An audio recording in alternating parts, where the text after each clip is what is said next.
Good morning, everybody. It's good to see you guys here at yet another Digital webinar, and we're very excited to pass on some information around digital marketing. It's really good to see so many people turning up for this webinar, and this year we started to really lean into our partnership with Mailchimp, and it's been great that they've let us access the wonderful resources of Marta, and she's been able to prepare and really dig deep into some of the content for Mailchimp directly. Marta is the partner development representative at Mailchimp, and so it's really cool to have the Mailchimp directly kind of representing at these sessions. So we're going to enjoy hearing from her, and you'll see a lot of the content is really rich. We had Marta at a previous webinar earlier this year, more of a 101 workshop. If you were there, you would also agree it was really great. So today we're going to dig a bit deeper into Mailchimp. One of the main reasons that we're involved is because of the automation side of what they do. We're particularly excited about automation, as you guys know, and marketing automation because it helps scale marketing particularly. But I think one of the sort of exciting things that I find happening, particularly in the Mailchimp space, is the way that they're, one, handle automation and make it quite easy, but two, the way that they're sinking particularly into WooCommerce and into Shopify. And so these simple frameworks make e-commerce automation that much easier and sexier and easy to use and great to kind of personalize things. And so tweaking these things make personalization and automation that much easier. So we'll dive into a bit of that a bit later. But I just wanted to say welcome to Marta, welcome to everybody who's here. It's really great to see you. It's good to see some repeat visitors and some clients that are sitting in the room and some new people from all over the world, as we normally see. So welcome to everybody. Thank you for taking the time to be here. Just a couple of things just to let you know. We do want to just remind everybody that as part of today's workshop, we are offering a free assessment of your Mailchimp accounts. If you want us to dig in and take a look at kind of how things are going, and you want to kind of a benchmark view of how things are looking versus the other kind of things that we've been looking at, we are happy to do that. Thomas will drop a mail to you after the session and just see if you want to take that request or not. You don't have to. Yeah, it's up to you, completely up to you. But if you'd like to, just let us know, and we'll schedule a time and a place to do that. So please let us know. So that's free of charge, just something for being here and taking the time to make this happen. On top of that, for this webinar live, this particular live storm application, just so that you guys know, on the bottom of your screen, you'll see a little like emoji button. It's a great way to let us know that you're alive and well, and that you are there, and that you can hear us, and that we're making sense along the way. So it's great. So you hit those things as often as you can, and let us know that the content is valuable and interesting. I'll be dropping some links into the chat, and if you've been to our webinars before, normally that's Tasha's job. She's currently traveling all over the world, visiting Italy and spending some time up there. So we're all very jealous of her, but that's where she is. And so I'm relegated down into the links in the chat today. And so while Marta's presenting, I'll be dropping a few interesting pieces of content into there and sharing that with you. And then also I'll be in the chat if there's any technical information or any questions you have along the way. I'll answer those as we go. So please feel free to manage both, and then we'll have a Q&A at the end as well for anything that you want to direct directly to Marta or to us as a whole. So please feel free, keep those chats running, let us know how you're doing, and let's see how it goes. I do want to just draw your attention to one thing in particular. It's September, so near the end of October, we're going to put a close to a project that we run. And so I'm just going to pull this up. So every year we run a survey And this survey is a sorry,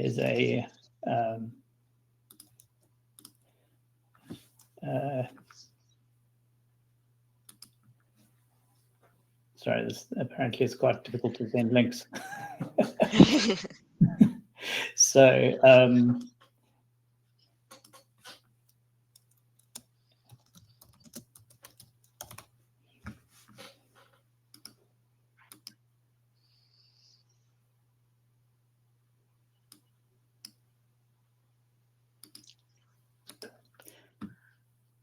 all right, so this particular survey is a survey that we run every year, and we currently survey over about 150 to 200 businesses every year around what really works in digital, and that project is a really great way to benchmark yourself against other businesses, but also for us to be able to really understand what works in digital. Every single time we do this, we're always blown away that email marketing is still the #1 highest return on investment tool that businesses use, no matter what happens, no matter what trend is being taken everywhere. So we know we're in a good place. But this survey is a really powerful thing. We are also giving away a MacBook to one of the people that take part in this. So if you want a MacBook and you want a chance to win one, you're welcome to take part. And then we are launching this at the Digital Marketing Conference in Cape Town in November. And they have kindly said that anyone who takes part in it also receives about a 40% discount to that conference if you'd like. So if you take part in the survey, you'll get links to get discounted tickets to the Digital Marketing Conference in Cape Town in November as well. So that's the plug for the survey. That's a project we're doing, so we'd love you to be involved. If you'd like to take part in it, go ahead. And without further ado, Marta's here to take over and let you know more about automation in Mailchimp. Thanks very much, Marta.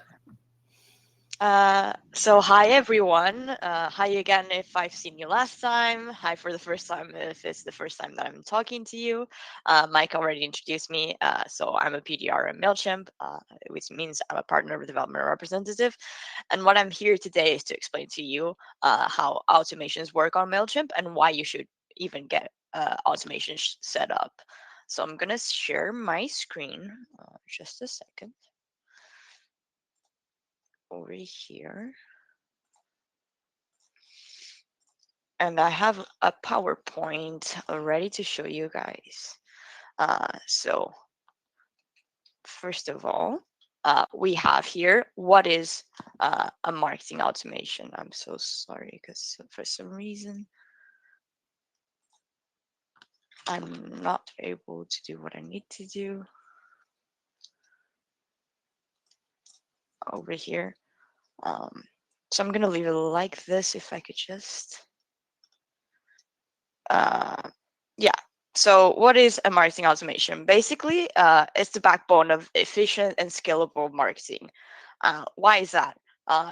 You're able to reach like an entire audience with tailored content that they actually want to see without requiring manual effort. You just set it up and then it's ready to go. Of course, you have to maintain it and check if it's going out well. If it's not going well, we'll talk about some key metrics as we go. Uh, but these workflows, they set up and they run continuously. And because they do that, it frees you up and saves you some time to actually focus on like other strategic initiatives. Um, from what we found out on Mailchimp, it just leads to significant improvements in conversions, productivity, and cost efficiency. So imagine if you were sending bulk emails and you wanted them to be personalized to every person that you're reaching out to. You would have to put so much effort into crafting each individual email to every single person of your audience. And then you would have to cater what you want them to get as well.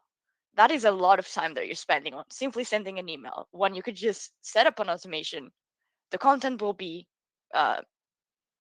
sent to who wants to receive it, depending on what they like, what they don't like to receive, and what is important to them. or will drive more sales to you. So I would say that the key benefits at this time would be time saving. So you save up time, reduction in human error, personalization, and improved efficiency. I want to jump into actual Mailchimp here.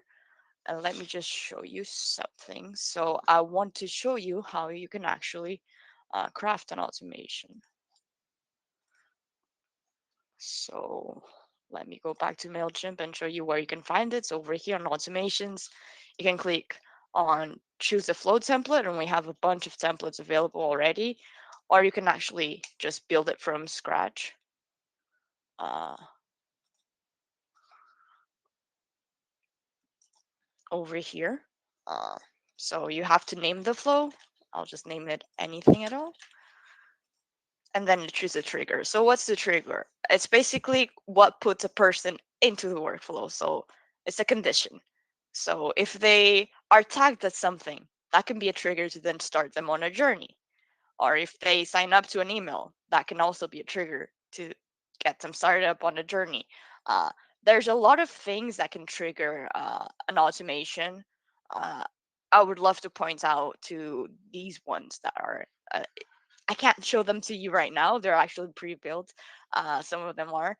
But if someone buys a specific product or abandons a cart, that can be a trigger to then send them emails to get them to then convert the sale. But let's pretend like you add a tag uh, to someone. Based on that, let me just, they're a loyal customer. They've been with you for years. From then on, you can choose it's a drag and drop option. If you want to send them an email, an SMS, a survey, group them and tag them, subscribe them, update the contact, archive the contact. And from then on, you can actually choose what you want to happen. So you want to split the path, and it can be a random split, or you can do something different as well. So as you can see, it's pretty intuitive to use on this platform. Um, but I just wanted to explain to you what a trigger is to get started on automations and then go forward. So yes, let me go back to the PowerPoint. The first one that I want to talk about, the first automation that I think it's important that every small business should have, is just a welcome series.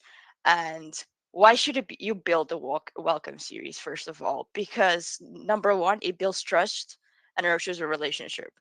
So by having a series of emails, you can introduce your brand, and you can show why you're unique, and also because it is personalized. Uh, it can really foster a relationship and a sense of connection and value with the brand.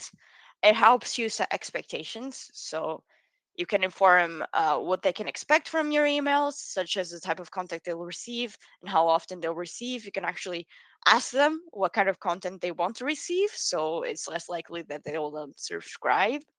Um, it also creates a strong first impression, and we all know that, especially when it comes to marketing, first impressions really do matter.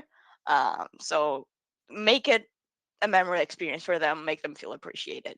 It increases engagement and conversion. So overall, from what we found, subscribers are most likely to open and interact with welcoming emails. That's the first email they'll get, first time they've heard from you after they subscribe. So it makes it the ideal opportunity to actually educate them about your products and services, and then encourage them to take the next step, which means hopefully convert it to a sale, or whatever you want to get from this interaction. Um, and once again, it's automated, so it saves you time, and you only get good results from there. So the key elements include just 3 emails. Always, the first one should be about the introduction. It should be the first time, like they click on subscribing to the email list, and that just triggers their journey. And you should just introduce like who you are and what you do. The second email should already be a value proposition, so how you can add value to their lives. And then the email 3 should be just a call to action. That should be on the 7th day, so a week after they subscribe. So I highly recommend you do that. And it's always better to have that as a series of emails, so an automation, than just one bulk email. Uh, so this is like the first contact they have with you. So it should be personalized, and uh, it should have engaging content. And because you have three different times that you're reaching out to them, it makes it three times as likely that they'll actually interact with one of those emails. Uh, the next thing that I want to talk about, and it's possibly the most important one, is the abandoned cart recovery. So it is actually shown that nearly 70% of all online shopping carts are abandoned. Of course, there's many reasons for that. Uh, but by having an abandoned cart email, it allows you to re-engage these customers with personalized recommendations and incentives uh, that are proven to recover significant like sales revenue. So just overall, when it comes to Mailchimp, to send an abandoned cart email or a text message, let's just focus on emails right now. You have to be connected to a supported e-commerce store or like a custom API integration. So we always recommend Shopify, and Mike here also works integrally with Shopify. It allows you to track things online better. Of course, you can just use another and just use our Zapier integration and then create an event or Evently, and then use that to trigger a journey. But the most seamless ones and the ones that we do have like pre-built journeys on, uh, like abandoned cart emails, would be Shopify. And yeah, some statistics here as well is that an abandoned cart email series, you can see an average of 34 times more order per recipient than just a bulk email alone. So these are big numbers, and there is no reason not to do that. So I recommend you doing that. Uh, so why use abandoned cart email automations? First of all, to recover lost sales. That's pretty basic. That's what everyone does it for. I think you could gather this one on your own. Uh, but we don't want someone to forget that to put something on the basket and like, oh, where does the sale go? Also to increase conversion rates. So these automatic emails are a direct and effective way to just increase your overall conversion rate by reminding them of their items and encouraging them to complete their orders. How can you encourage them to do that? So first of all, by personalizing the experience. So our automations allow for personalization, such as like the customer's name, specific details about their abandoned items, so that it creates a more relevant and engaging experience. You should add that, like their name and also like some details about their abandoned items, because as we all know, we've all received emails that are spammy and just think that you forgot something, and then it's actually not something that you did forget, and it's not even a real store. So if this is the first time they're interacting with your brand, uh, it would be good to have some personalization to that. Um, and you can also refer to their browsing or purchase history to make the message even more relevant. Uh, Obviously, just automating, uh, like I explained in the beginning, gives you more time to focus on other things rather than just these basic setups. So it adds to your efficiency overall, um, and it helps you like drive revenue with incentives. So what does that mean? You can use these campaigns to offer incentives like promo discounts, promo codes, free shipping. So you can give them the extra push to complete their purchase. Um, and it also helps you understand customer behavior. How so? So once again, having a series versus just a single email allows for a more strategic approach, and it gives the customers multiple chances to return, and it helps you understand the common reasons for abandonment as well.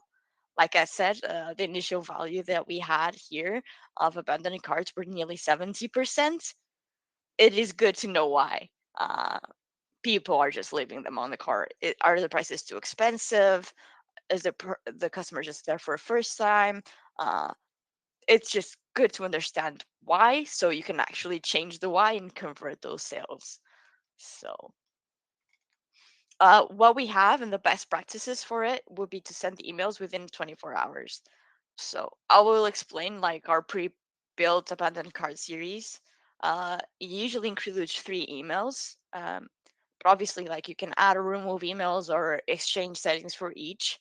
But these would be the best practices. So 1 hour after the contact abandons the cart from your store, you can send them an initial email and remind them, like, we noticed you left your items in your cart. Can we help you with any question?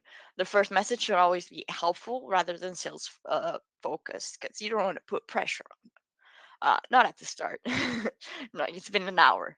Uh, uh, the next day after they abandon the cart, the first message doesn't convert, then you can follow up with a value proposition.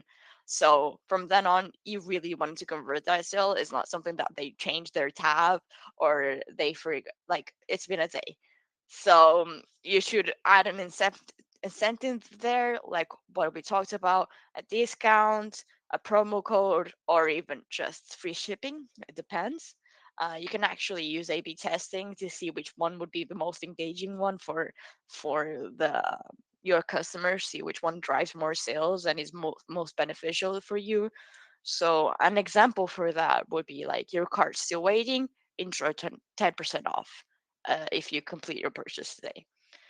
And then 3 days, if you still haven't converted them, it's good to send them a final low pressure reminder that also creates urgency. So last chance, your saved items are selling quickly. Complete your purchase before they're gone. It's not a lot of like do it now. It's more like if you really want it, they're here, but they'll be gone soon. So it creates an urgency, but it's not um, um, too pressury, I would say. Uh, Another automation that I would encourage is just really simple. A really simple one would be a birthday anniversary campaign, because once again, it builds customer loyalty. They know me, they remember me, they know my birthday. It has that personal touch to it.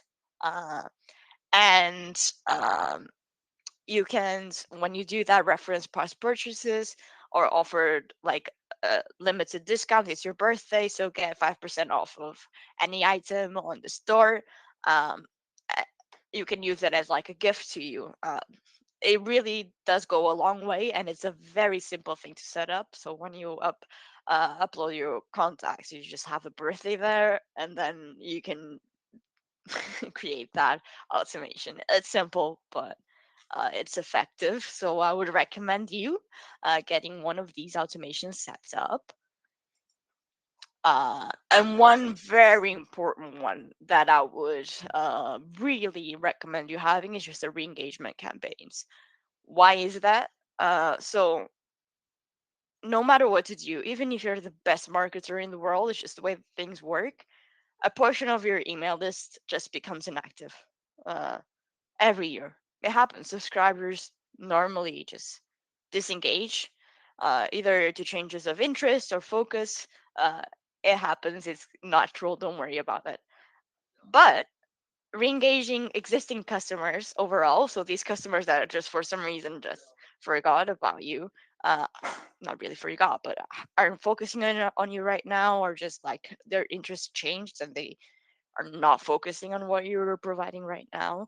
Um, it costs a lot less than acquiring new ones. So strengthening existing relationships is always more efficient than just finding new prospects overall. So it's just with the right strategy, you can always recapture a significant portion of your audience.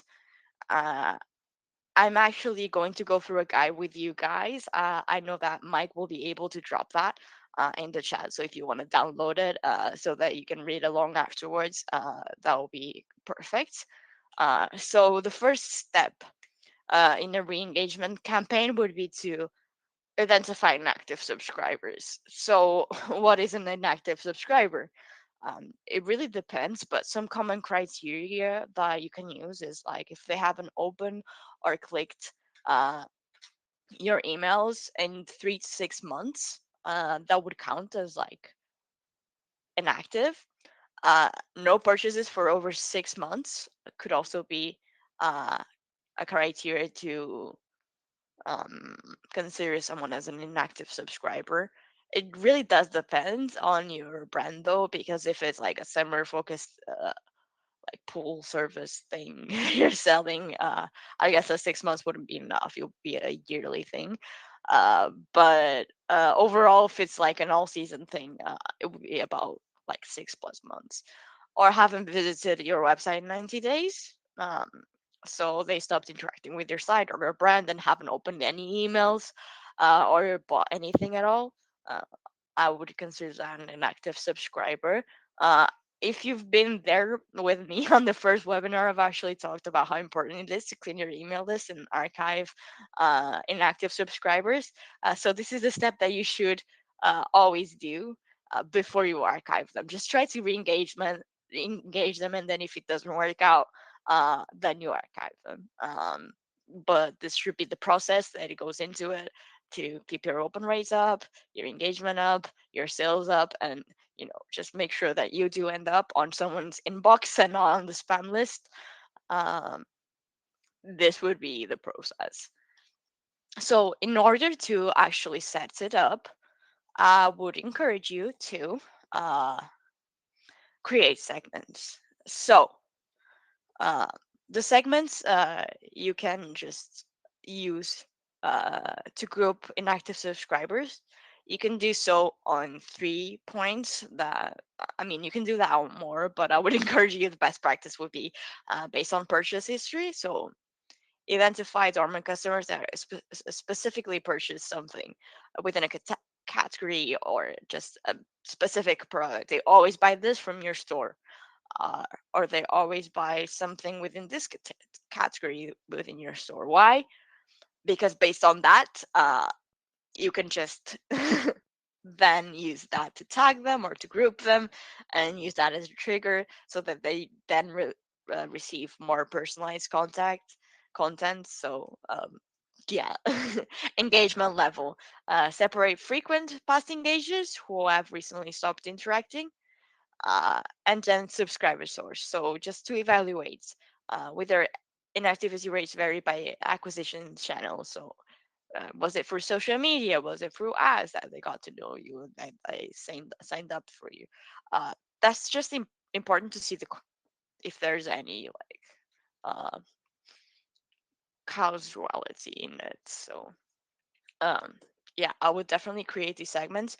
And by the way, creating tag segments and groups is the at most importancy to have a successful like any of the email campaign, an automated email campaign, so that it's personalized. So be sure to not undermine the importance of creating segments and tags. uh, and then you can go to the next step, which would be to design the campaign. So to develop a campaign that resonates with an active subscribers, the key components would be to acknowledge the time lapse. You can use a message like "We miss you" or "See what's new" or "It's been a while," uh, just so that it's not random and they actually know why they're getting that email. Once again, and you're gonna be tired of it, offer incentives. So discounts, free shipping, exclusive content to encourage re-engagement. Personalization, which you should always do. By the end of this webinar, you will be sick of hearing the word personalization once again. But you can, for example, use merge tags to include the subscribers' names and past interactions that you may have.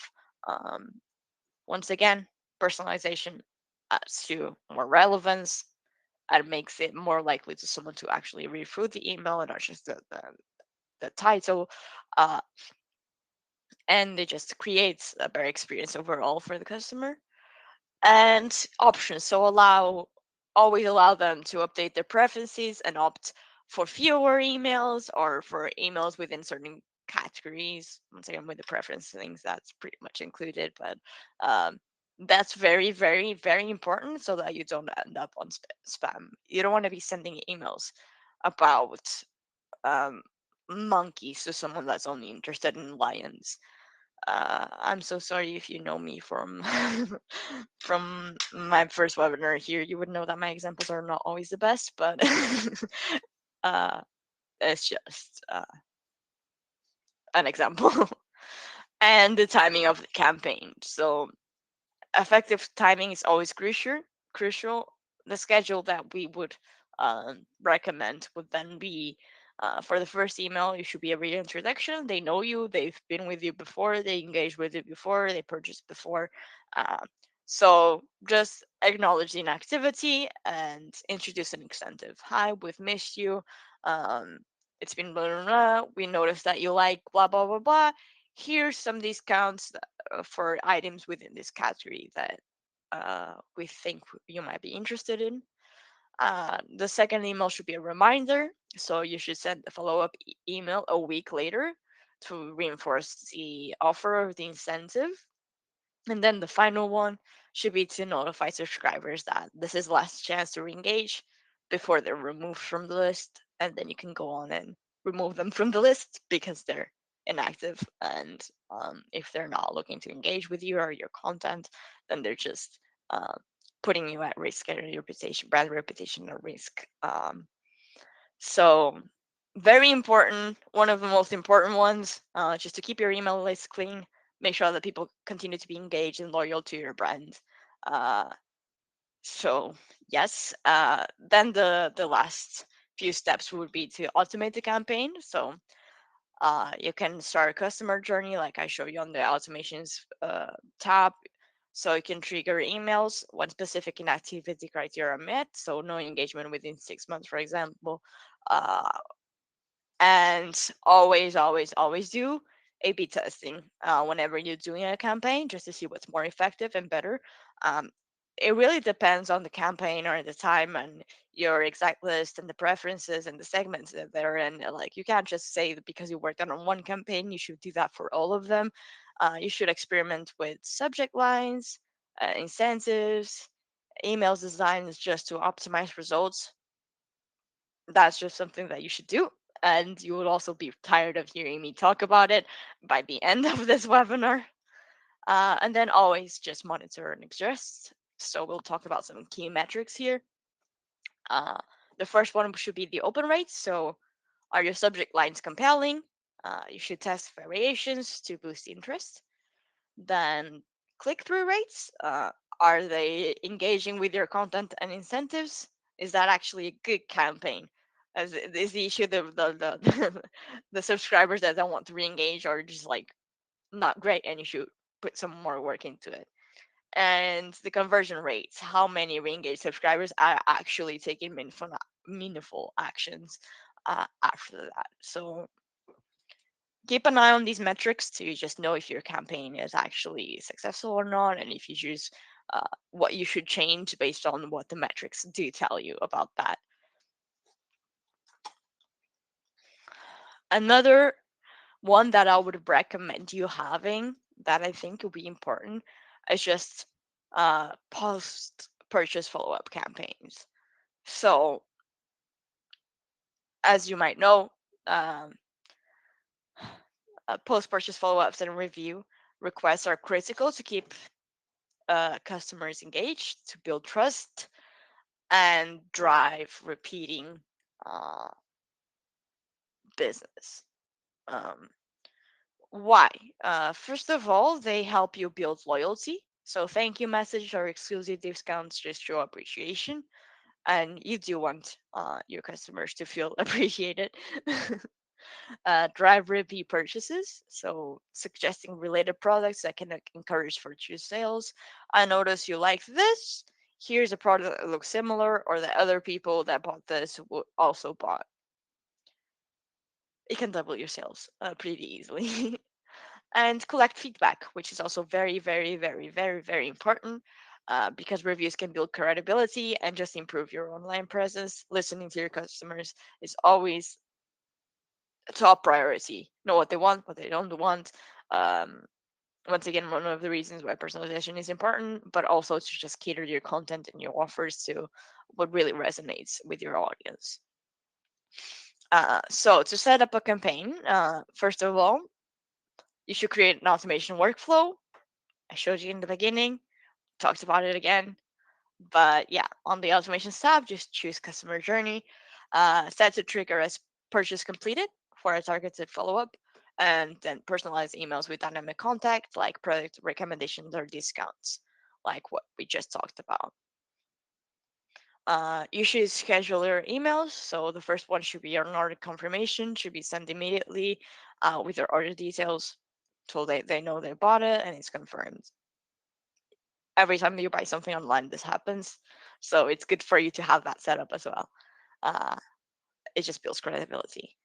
The second email should be a thank you email. So 2 or 3 days later with a discount and complimentary product. Thank you so much for buying this. This is a project other people that bought your product are also buying. Here's a discount as a thank you for being a loyal customer.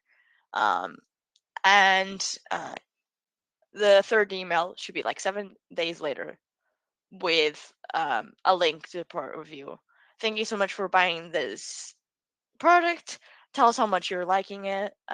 Here's the link to give us a review. Very important to know what's happening in the process. Um, how to craft effective review requests. So keep the email short and personal, like I said. Hi, blah. Thank you so much for this. Um, and then a direct review link. Uh, offer incentives such as discounts, loyalty, points to encourage responses, and optimize and automate. So as always, we've been here before, use A-B testing to refine subjects, timing, and content, and monitor engagement metrics to improve performance. So engagement metrics in this case would be open rates, click-through rates, and unsubscribe rates, just as the one before. Conversion metrics, so review submission rates and revenue per email, and customer satisfaction metrics, which are very, very, very important. So the customer lifetime value and the average review ratings, just to know how things are going on the more um, how would I say, not marketing side of your business. So lead nurturing campaigns. What is lead nurturing? It's the process of building a relationship with potential buyers throughout their journey, from initial awareness to consistent loyalty.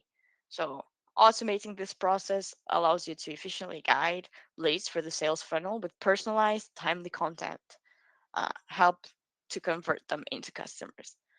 Um, so, before building your automated workflow, you should define your goals. So, do you want to increase lead to customer conversion rates? Do you want to shorten sales cycle by moving leads through the funnel faster?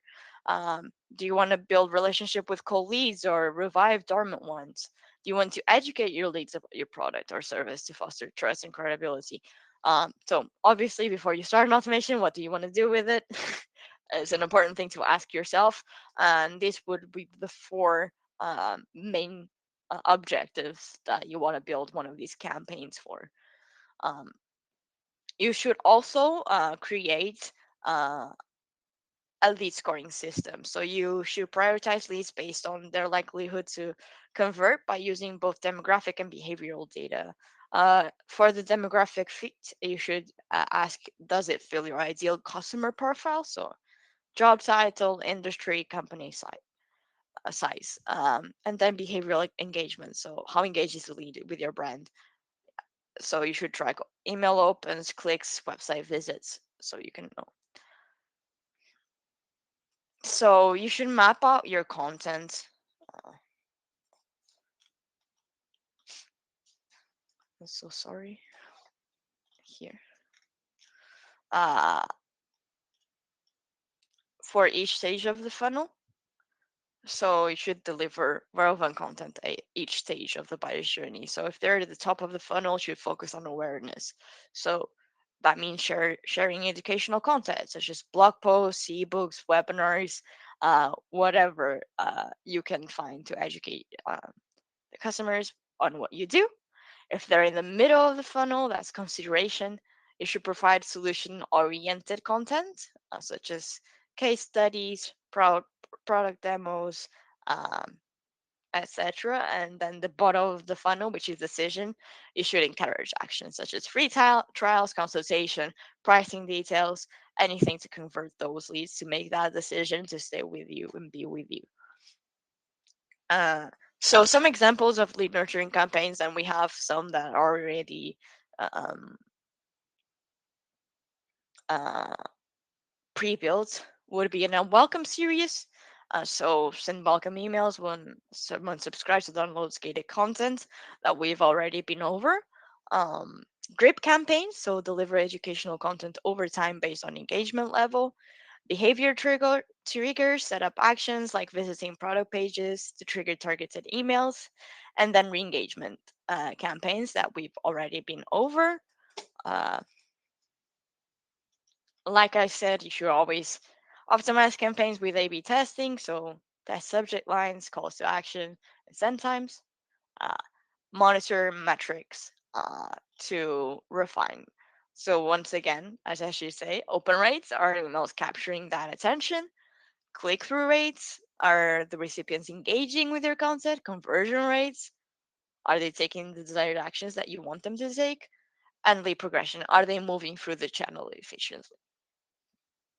Let's now talk about personalization and behavior tagging, which is something that we talked about in lead nurture, but I haven't explained yet.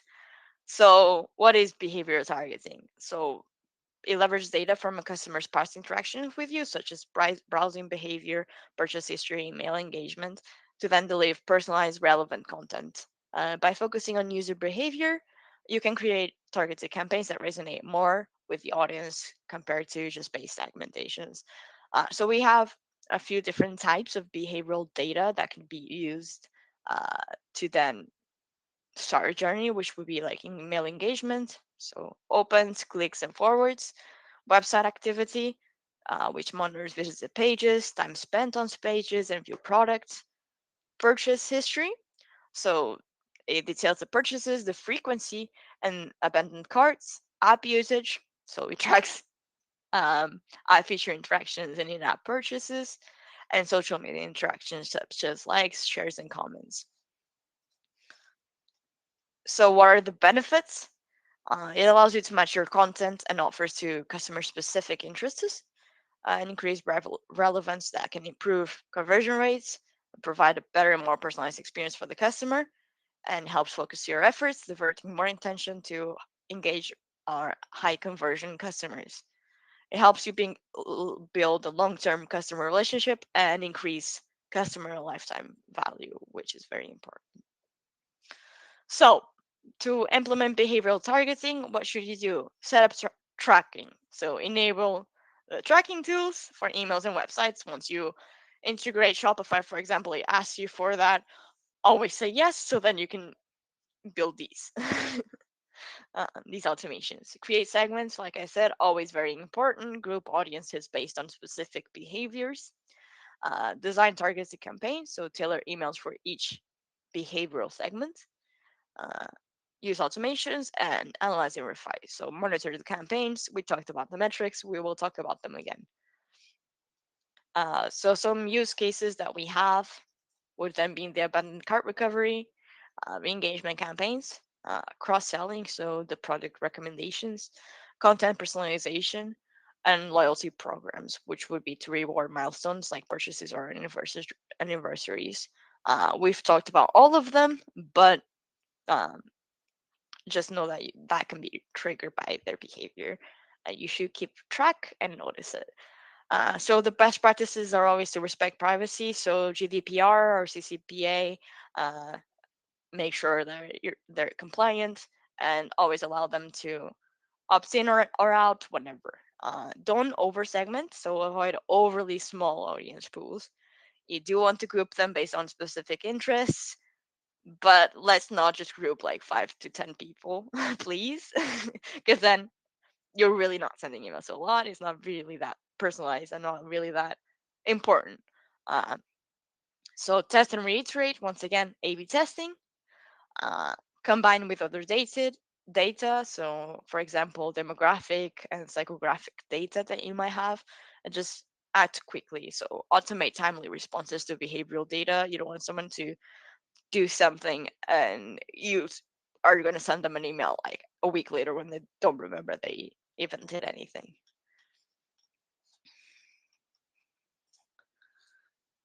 So 4 steps that you should do uh, to turn customer data into engaged campaigns.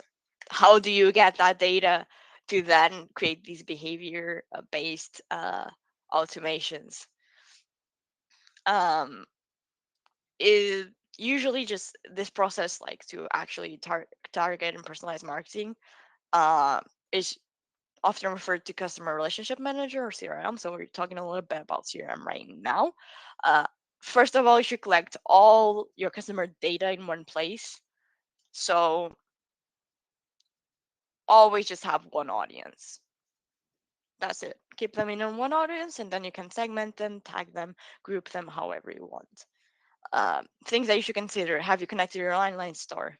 You have to, basically. But with connecting your online store to Mailchimp, so your customer purchase data syncs automatically, so you can learn what resonates with your customers, and you'll also be able to segment based on purchase history, recommend products your customers are most likely to actually buy or interact with, and stay connected to your audience just every step of the way, whatever they do. Have you integrated your channels? So for example, your favorite apps, web services pull even more insights that can help with your marketing. When it comes to CRM, I usually push for the Salesforce integration. Mike here is a big HubSpot guy. So if you go with him, that's what he'll do for you. Are all your contacts engaged in one audience? Like I said, it's very important to keep them all in one audience so you can learn at it from a glance, and then segment however you want from there. And are you making the most opportunities to collect the right information? It's not good to have a lot of information if you don't know what you want to gather from them. So make sure you're giving customers every possible chance to opt into your marketing, using things like pop-up forms, Facebook ads, and bring even more data and continue to grow your audience. So from pop-up forms, you can see people's interest and then tag them as such, um, and a lot of other things that right now we might not have too much time to get into. Look for high level partners within your audience. So, what are recent sources of growth and what do they tell you about your marketing? For example, landing pages, maybe they worked well for you last year. You should try them again or expand efforts to try something new. Are you considering the right locations with your marketing? So you can see what data tells you about where contacts who engage with your content are. So you can maybe try a campaign um, targeting just a location, or if you're looking for somewhere to get to do a pop-up shop, you can do that. And Mailchimp offers like pre-built segments based on your contact stop locations anyway, so that would be easier to track. And how can you target your campaigns based on customer lifetime value and purchase likelihood? Um, so predictive analytics like customer lifetime value and purchase likelihood use past data to forecast which buyers are likely to be the most loyal and valuable customers in the future. So these insights are used to then create pre-built segments that you can just reach in a few clicks.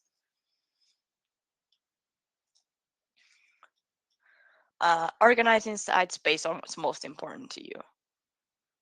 What insights do you have about your contacts that could help marketing?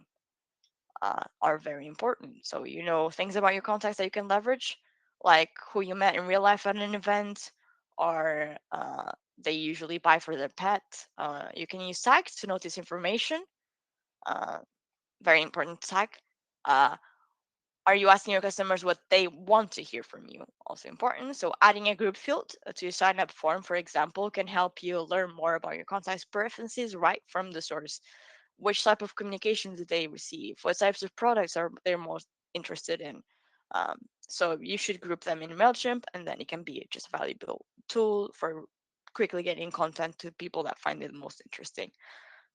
Personalization once again. How can you create more targeted messages on your new insights? So create your own segments based on tags, groups, or insights from your audience. A combination of all three, or just each one individually. I would encourage all three. By layering then several different criteria, you can make your messages even more targeted and more relevant. So let me just pull up some data here. On average, segmented campaigns have a 23% higher open rates and 49 higher click-through rates than unsegmented campaigns. So it's really important to have these key things set up before you do an automation. Um, So, lead scoring. Why should you implement lead scoring? Once again, no, actually, we don't. I'm so sorry. I got confused for a second. I thought we had the resource here, but we don't. So, why is it important? You can organize contacts based on their engagement levels, identify high intent leads for targeted follow ups, personalize marketing strategies using behavioral insights, optimize resource allocation for sales and marketing, and track engagement trends. Refine just to refine lead management all the time. So what are the lead components? So engagement metrics, once again, email opens, click-through rates, website visits, and time spent on key pages, form submissions, and engaged content download, webinar or event attendance, like all of you, promote product demo requests. Uh, Profile information such as industry relevance, company size and location, geographic location, job title and decision making authority, new or existing customer, and behavioral signals such as the frequency and recency of interactions, the type of content that they're consumed, so blog posts, case studies, white papers, purchase intent signals, and past buying behavior, and engagement with previous marketing campaigns. The best practices here would be to define clear criteria. So first of all, identify key engagement behaviors that indicate interest, establish scoring thresholds for different actions, and regular review and adjust scoring models to maintain accuracy. Configure proper tracking, so integrate with CRM, in this case HubSpot or Salesforce, email marketing, and website analytics tools. Ensure all key touch points are tracked effectively, and just test the mechanism first to make sure that the data is actually accurate and everything's set up properly. Then segment leads effectively. So categorize leads into scoring tiers such as warm, and cold leads. Align segmentation strategies with the customer journeys and use dynamic scoring adjustments based on the engagement trends. Monitor and refine continuously. So in this case, track lead scoring performance and conversion rates, adjust criteria based on data-driven insights, and regularly update your scoring rules to reflect evolving buyer behavior. Don't just set it up once and then leave it be. Things change. And use the score-based actions. So set up automated follow-ups for high-scoring leads, personalize email campaigns based on lead engagement level, and prioritize right outreach for leads with the highest score. Um, I would say that for now, that's all I have. I am aware that that is a lot of information all at once. So if you have any questions, I think we still have some time for it. Mike? Guys, are there any questions out there? We have a few minutes before we close up. Looks like we've got everyone in session. So are there any questions? Got lots of thumbs ups. You can throw them in the chat. Just looking in, don't have any questions in the poll, but lots of thumbs up. And I have seen that some people are downloading those links as well. Those are great resources, nice, easy to digest, 2 pages. If you if you want to use them. So that's great. So there are no direct questions. I think what I'm, as Mara said, like the automation game is, it's a lot of information. And I remember when I got into it, I got like wildly excited about the idea of being able to automate everything. I do spend a lot of my time trying to automate as many things as I can in my life. But one of the big mistakes that I made was doing too much too fast out of the gate. And there's a couple of problems with that. And one of them is that if you go too fast too quickly, you tend to not have a clear understanding of the impact it's going to have on your customer database. So you might not understand how quick a trigger is going to actually impact somebody and how many emails they're going to be on the receiving end of. You may not really understand the segmentation in the database, or how that database is being updated, or how clean that database is. Like maybe there's an automated update that you're unaware of, etc. So I tend to advise people to take it a bit slower if you're very excited about it. And if you're a bit more nervous about it, then starting with a welcome email, and then starting with, if you're in e-commerce, literally one of the most effective things is an abandoned cart automation, and running that through Mailchimp is great, because a lot of the embedded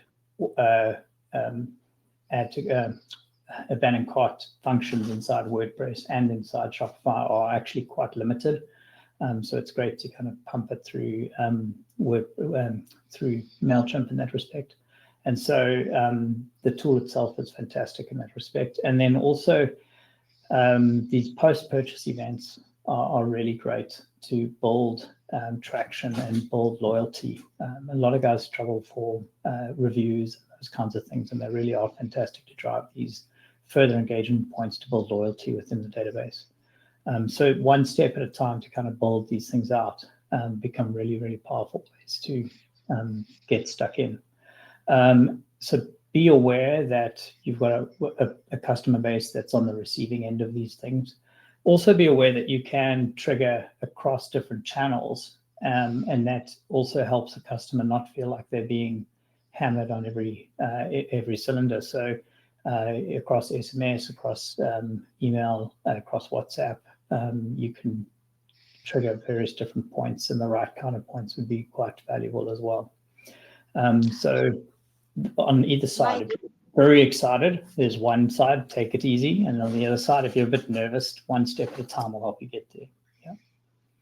Yeah. Another important thing that I didn't mention is to always like exclude groups of people, like segments, when you are beginning automation, because you don't want to re-engage someone that just is on a welcome email series. They haven't clicked on anything yet. So yeah, make sure, because once again, we don't want them to receive irrelevant content. So I would say that that's very important to keep in mind. And when people are very excited and they want to set up everything all at once, there are some key things that I may forget. So I would always keep that in attention. Definitely. It looks like some guys are typing, so we'll give a bit of time just to see if anyone has any further questions. See a couple of really smart people on the other end of that line, so I'm wondering if there are any further questions on that line. So we'll see. But I think let's just see. Yeah, here we go.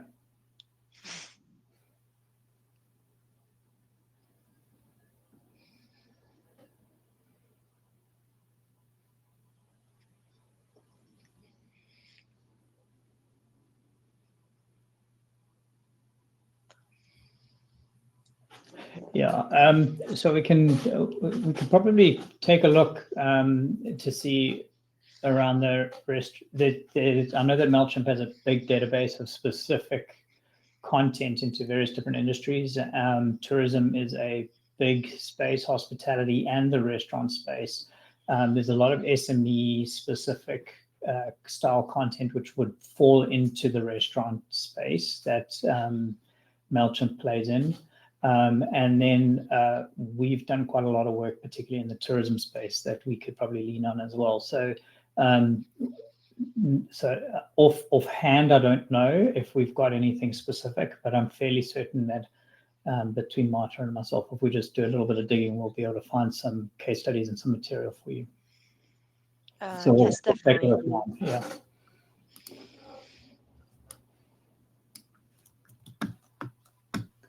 I'll just make a note here to get that to you.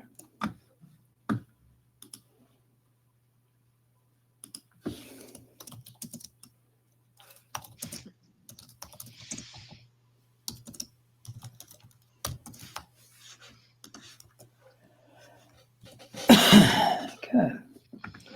Are there any other industries that are specifically interested in information that maybe wasn't covered, that you're kind of looking at this and going, oh, those are great, but I'm a bit lost when it comes to my space, my particular industry?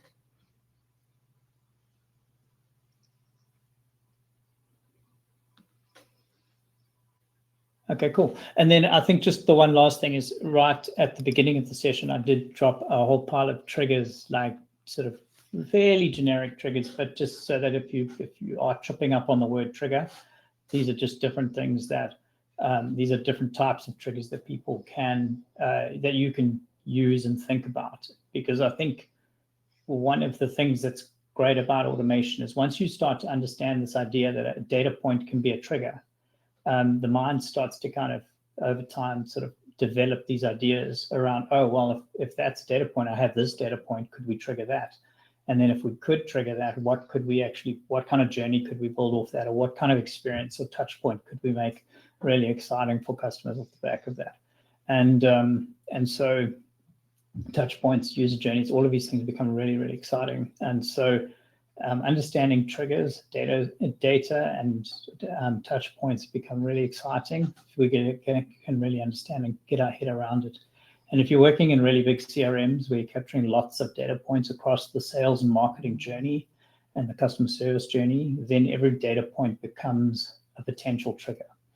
And so that then becomes a whole new conversation as a whole. So yeah, it becomes a really exciting journey and exciting opportunity.